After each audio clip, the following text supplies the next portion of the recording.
for a reaction, nako no, na mas malapit-lapit doon sa pinangyarihan ng debate. We will have reaction from an active participant in the campaign. Joining us live from Washington, D.C.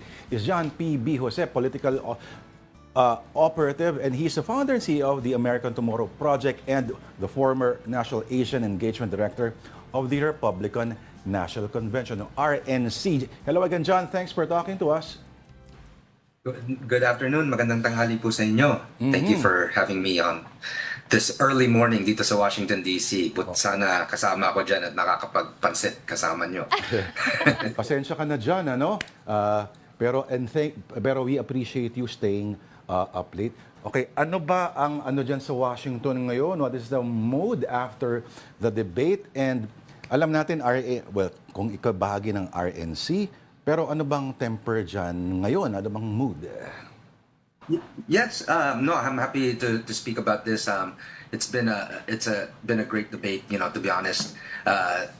To be frank, it's good to hear na kung anong policies and mga plano ni Vice President Kamala Harris, dahil within the past 50 days where she's been basically installed as the replacement ni President Biden, she hasn't been doing interviews or she hasn't laid out policies. And then, it's interesting enough na last night they actually released her policies online, but tonight on the debate she's saying that, wow, I've had all these plans, I've had these ideas, and I've had these plans to do and accomplish, and that's the main question of the people. And if you can see the polls that came out over the weekend, the top two issues are still immigration and economy. And after the debate, you've seen the results na talagang sa economy pa rin suporta at trusted pa rin ang mga tao when it comes to Donald Trump. So I think it was a much more heated debate, of course, compared to the first debate that we've had against President Biden and President Trump. So it's been a good turnout for tonight, but I think the interesting points to bring up here, in this upcoming election with 50 plus days left, is those battleground and swing states, right? It comes down to 7 states. It goes Michigan, Pennsylvania, Wisconsin, and then some in the south of Georgia, Nevada, Arizona, and I'm blanking on the other one, but those are some of the battleground states that are super important that both candidates have to really court, and kailangan talaga nilang ligawan at kailangan nilang mag-turn out para pumoto sa upcoming elections. And that's going to affect our Filipino community that lives in those battleground districts as well. So it's going to be an exciting next 50 plus days. John, just to touch on what you just mentioned, it's really about having them turn up as well. Back and forth during the debate, there were many issues that were tried to be tackled na hindi masyadong clear kung ano ba yung solid plan for both parties, for Trump as well as for VP Harris. But how do you think you can convince people to show up, to use their vote, to choose a candidate? Because again, as we mentioned earlier, it's not just about convincing them that you are, you do have those plans and you want the best for the American people, but how do you get them to show up? To be honest with you, turnout is going to be record-breaking in this upcoming election. Enthusiasm is super high in the side of the Democrats, and enthusiasm is very high in the side of the Republicans as well. So I think within those battleground states, it's a race, and it's you have to really knock doors, and you have to knock doors. You have to make phone calls. You have to have multiple rallies, and you have to have a ground game. That that are smart about in terms of early voting, absentee and mail-in voting, and then of course day of election voting. Hindi na ngayon isang araw para bumoto. It's almost a month, and it depends on which battleground and which states there are, right? So it's up to both campaigns to really get their teams out there, get their surrogates out there, get everybody involved na kailangan nilang bumoto. And it's going to be interesting on who's going to turn out when it comes to the early voting. And that's something that the Republicans have been really behind on in previous elections, but with new policies and new infrastructure, this is something that they're really working hard on to accomplish in this upcoming election. So I think it's going to be really exciting. Like I said, it's going to be when it comes to these battleground states. And personally, I think it's all going to come down to Pennsylvania. So it's going to be an interesting race for till the end. And it's a sprint. And in terms of, how to convince our folks, I think it's been clear. President Trump has showed his policies. He's been open to do multiple interviews. He's been doing the hardest interviews with the opposing media, right? He's not scared to face these people. How come Kamala Harris is? How come she doesn't want to? What is she so scared about when it comes to these policies that she's promoting? That it took the debate night for her to really say what she has in mind. So, Okay, John, there's an observation daw that in terms of volunteers, in terms of, let's say, mga teams going out there and kumbaga, there's less, mas maliit daw yung team, yung force working for Trump compared to kay Kamala daw. Is it true? I would disagree with that because it's a different strategy. Because, isipin natin to in terms of Filipino ground game, right? And isipin natin is you're covering a whole city. The focus of Donald Trump and his campaign is focusing on the barangays, yes. right? How are we focusing on those districts that have close margins that people have never voted before or have not voted in the recent elections, right? Yun ang parang target niya ngayon. Ang hinahabol niya ngayon yung mga low propensity voters as called. Whereas the Harris and the Walz campaign, as they should, because they're reaching out more to urban areas rather than rural areas, is they want to cast a wide net and get as many people to vote in the urban areas, cut out the margins sa mga rural areas, because there is a big divide sa mga probinsya at saka sa mga cities. As you know, Democrats are more in the cities and the Republicans are more in the rural areas. And it used to be the rural areas were part of the Democrats. Pero sila ngayon yung nafe-feel nilang naiiwanan na sila. Kaya sila ngayon lumilipat sa Republican Party and more on the cities are, doing the opposite. They're moving closer to the Democratic Party because of those same policies that are in the cities. So it's an interesting dynamic talaga. Yeah. Okay, John, patanong lang. Ikaw ba as a member ng as a Republican, I would assume, paki-explain sa amin, maraming gradations ang pagiging Republican, di ba? Hindi lang yung, it's not a monolith, di ba? There are varying degrees of being Republican right now. At merong mga, sabi nila yung mga MAGA Republicans is ibang degree ang ino-occupy niya. Ikaw ba ay nasaan bahagi ka ng spectrum ng Republicanism? Nasa bahagi po ako ng let's get some work done and let's focus on the issues at hand, right? I'm more on the I guess more on the, some people might say consider establishment, but no, I'm more of I'm a little bit in the libertarian side in the Republican side, but more on, I'm more for small government. I don't want the government being a part of our lives, and that's the thing, right? And so it's that big urban and the coastal divides as well, right? And if you think about it in a Filipino perspective, in sa Fil-Am perspective, I go around the country here and talk to multiple communities, right? And you talk about the Filipino Americans are in the coast in New York, California, is different from the people in the Filipino Americans in the flyover states, right? We have Filipino Americans in Ohio, in Texas, in Kentucky, where I'm from, right? For example, in Cincinnati, Ohio, we have a Filipino American born congressional candidate, Orlando Sonza, running for a congressional race where it's majority white district. We have a Filipino American mayor in Brunswick, Ohio, Ron Falcone, a longtime Republican mayor that leads a community of white, population. So it's not necessarily like the identity politics of being that. It's more of like the community. May pagka-Pilipino din yan, yung mga nasa mga flyover states, it's more conservative leaning, right? It's more provincial, it's more family based, and so those are some of the values na nung lumipat ako sa Kentucky na nakarelate ako because they're about improving the community. It's not necessarily about the identity, which I can see happens in the coastal areas. So it's like I said, it's a different perspective, but it's still relatable, You would makaka-relate think, pa ano? rin ang ating mga Fil-Am communities about this upcoming race. Of all the places pa, sa Kentucky ka pa talaga na-feel. Kaya nga. Okay, marami bang Pinoy na members ang GOP? O tumitingin na Yes po. sumusunod sa GOP? Kasi yung konserbatismo ay very Pinoy, kung tutuusin mo, no? Yung mga old school values. Pero okay, I Right. only ask, nawala ako.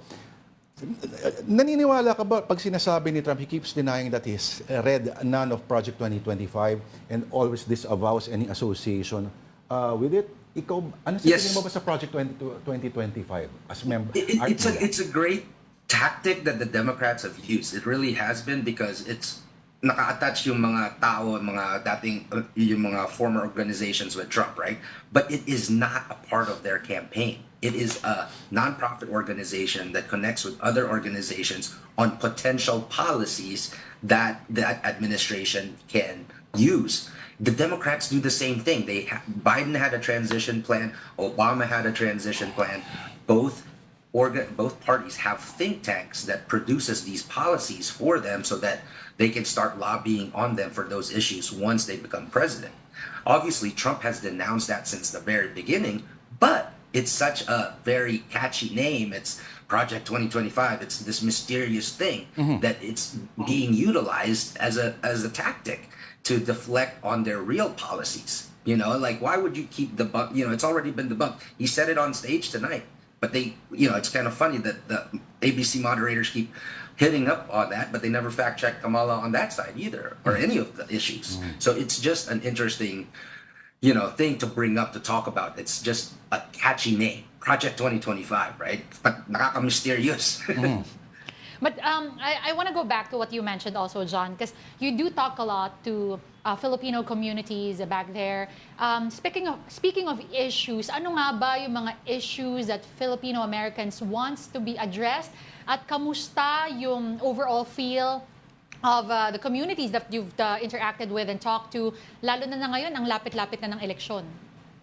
Yes, I appreciate that question very much, because I think that that's the important reason, and that's why I'm here. Is these are the things that I hear from the Filipino Americans, especially in Arizona, in Nevada, right, in Pennsylvania. We even have Filipino Americans in Wisconsin, right? These are the folks that are that flyover district.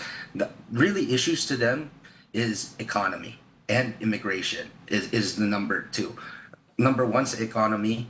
Ang ating mga kababayan na nandito, we have to think about that they still send money back home. Remittances is still very important in their lives. Meron pa rin silang mga pamilyang sinusuportahan, right? So, but since the economy is down, they're working more hours, they're saving less money, budget is thinning out. They have to think about the grocery prices for their kids, the gas prices for their cars. How do they take them to different school activities? Plus, kailangan pa magpadala sa Pilipinas. May pamilyang nagkasakit, right? So those are some of the issues that really important to them. Number two, sa immigration, right? When it comes to legal immigration, lalo na sa Pilipino, we all have this reputation of TNT and tago ng tago, right?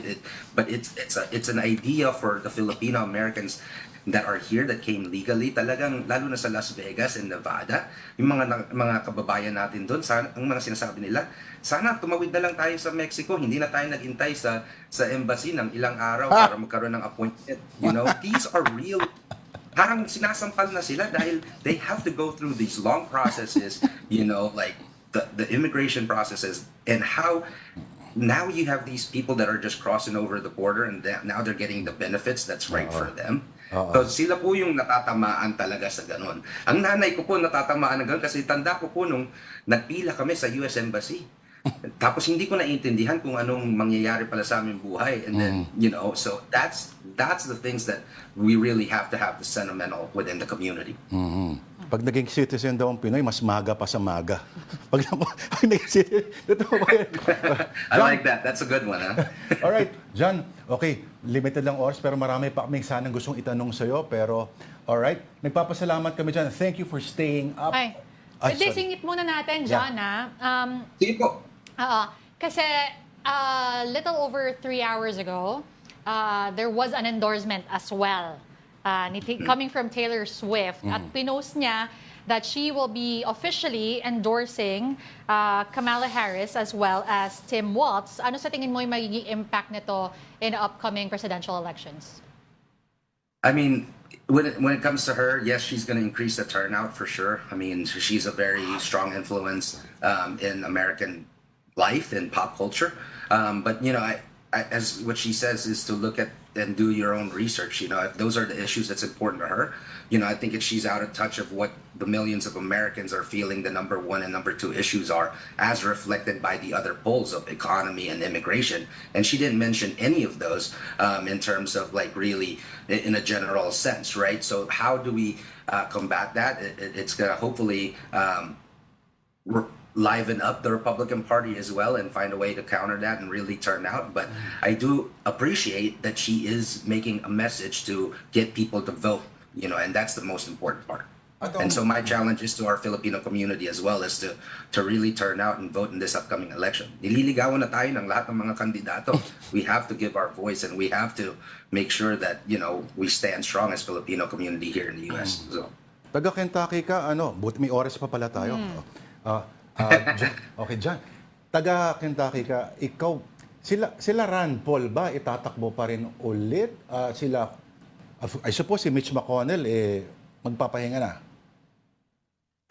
you know, Senator McConnell has retired from Yeah. has retired from his leadership post, but I do believe he has 3 more years in his term, and so we're gonna find out in 3 years. But you know, Kentucky's a hotbed for Republican politics, and you know, it's kind of funny kasi nakita ko lang ang Kentucky from the side of a chicken bucket, right? Tapos din ako nakatira.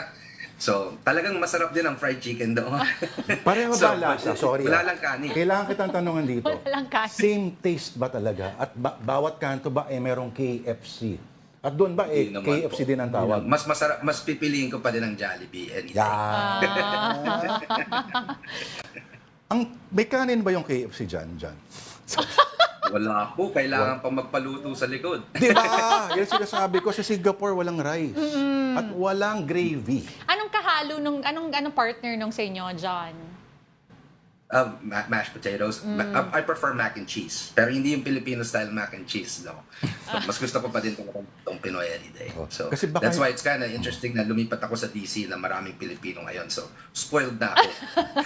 Ito yung mga halagang political issues na dapat pag-usapan. Correct. Meron bang gravy ang KFC sa Kentucky mismo? Walang gravy. Tama dyan, ano? But it's the gravy para sa mashed potatoes. Hindi siya para Tama. gravy specific to the Tama. chicken. Yan ang importanteng malaman nyo. Baka lang ma-frustrate sila, no? Na, bakit asan yung gravy? May kaibigan ako, he had to order 3 mashed potatoes para may gravy. Kasi parang hindi niya rin makain yung manok. Nang Walang wala. gravy. Diba? Ang Pero hirap Jollibee here, talagang may panlaban sa Jollibee sa Pilipinas. Pero Yun. Jollibee Pinas pa din po. Tama yan. Saan ka sa Pilipinas galing dyan, if we may ask? Batanggenyo po. Ayun. Proud and Saan? Saan sa Balayan, Batangas? Balayan po in Batangas City. Balayan. Ang mother ko ay taga Batangas. Tama. So, parang Bala, Batanggenyo. Wala. Dito na tayo Pwede din napunta. kung may puntong Batanggenyo din eh. Dyan. Flexible po. Oo. Matanong ko lang, bilang may kinalaman may pagiging Batanggenyo mo sa pagiging conservative mo, ano yung ano yung nagtulak sa iyo na maging conservative? Talaga po, I appreciate that question because this is very near and dear to my heart kasi kasalanan po ng nanay ko po ito. Ang tunay pong storya nito, ang nanay ko po tumakbo siyang konsehala nung ako po ay 7 years old. Ako po nung President Arab's race, nakatira pa po ako sa Pilipinas. Araw-araw hinahanap ko po nanay ko. Sabi ng lola ko, nangangampanya. Sabi ko, ano ba yung kampanyang yan? And then when I saw her, that was public service. So I blame her. This is how I saw how I can find a way to give back to the community, especially the Filipino American community here sa Philippines, sa America. So I still blame her to this day. That's the reason why I'm still doing this. And she left me those values. Pati lola ko po, so those are important family values na hindi dapat natin makalimutan. So kahit nung nasa Amerika ako talagang pinagpatuloy ko yung pagtatagalog, pagpatanggenyo para hindi talaga makalimutan. Dahil napaka-importante ang kulturang Pilipino. John, maaga-aga kang na-expose, no? In the political scene. Ito naman, ano bang fearless forecast mo? Who do you think will be the next American president? Just based on everything that you've seen. I think I'm still very confident of President Trump's chances. You know, he's done completely, in a way, a change from what he was in 2020 and 2016, right? He's matured as well as a candidate, and like, those are important. We need somebody who's strong now, and he's the best agent of change that he's produced. Because, I mean, do we really want another 4 years of the same economical downturn, future wars, more instability within America? Or how was it even in 2016 that when he could be mean, but we were a very prosperous nation and a very safe country? So I think at the end, those are going to be the issues that's going to be on top of mind of the American people and the Filipino American people as well, that they'll make the choice for Donald Trump for president. Pero okay, mabalik tayo sa mahalagang political question. Yung KFC ba dyan ay meron ding spicy na crunchy chicken na Sa totoo option? lang, oo, pero talagang gustong-gusto ko talaga yung Pilipinong KFC pa din. Kasi alam nyo, yung gusto ko yung ang tawag doon, yung twister. I love the wrap, yung chicken wrap dyan sa... Ay, chicken wrap. Wala dito noon. Wala dito noon. They're more on the chicken tenders, the chicken, walang hot shots. Baduy, Walang talaga? ganon. So, those are... Laking Pinoy focus, iba ang flavor ko dyan. Pero, the real restaurant of Colonel Sanders in Kentucky was good because it was still ran by her wife, by his wife, few years later, Claudia Sanders. So, yun ang authentic na KFC pa din. Ganun pala yun. So, wala na yan ngayon, ano? Pero sige, abangan natin yan. Anyway, ang Batang Genyo ngayon ay nasa Washington. Thank you for staying up late and thank you for sharing your insights with us. Ang Fil-Am Community Leader, si John P.B. Jose, dito po sa Amerika. Thank you, John. Salamat po. Thank you.